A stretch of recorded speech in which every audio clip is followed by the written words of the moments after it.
Hi, for today's mini vlog mga katim, ayan nga naisipan kong gumawa ng dessert ngayong hapon yan. May dragon fruit kasi kaming binigay nung ate ko.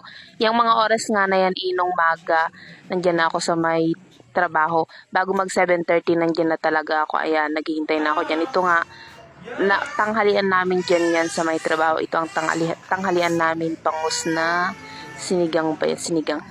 Bangus yan. Yan yung bangus. Tapos ito nga hapon na yan. Kaya yan nagtingin ako ng gagamitin ko sa may dragon fruit. Ito nga yung nakita ko. Ibap ang gusto ko. Yung iba ginagamit nila condensed. Pero ako mas gusto ko pa rin yung ibap para hindi masyadong matamis. Ito nga yung ulam namin ngayong hapon. Ayan, repolyo. Repolyo nga yan. Tapos ito nga si Shero nagpaprito ng saging kasi nga nagbigay yung lola niya ng saging. Sabi niya gusto niya saging, paborito niya yan eh. At ito nga pusa dito yan, nagde-dessert na din siya. Pagkatapos niyang kumain ng hapunan na yan, niki-dessert din siya. Nakita niya kaming nagde-dessert dyan, kumakain ng dessert na ginawa ko. Ayan, kumain din siya, gustong gusto niya, nakatatlo pa nga siya dyan. At ito na nga yung ginagawa kong dessert na dragon fruit. Nilagyan lang natin yan ng evap para lang may iba lang yung lasa. Bigay lang kasi nung ate ko, meron ako ditong stock.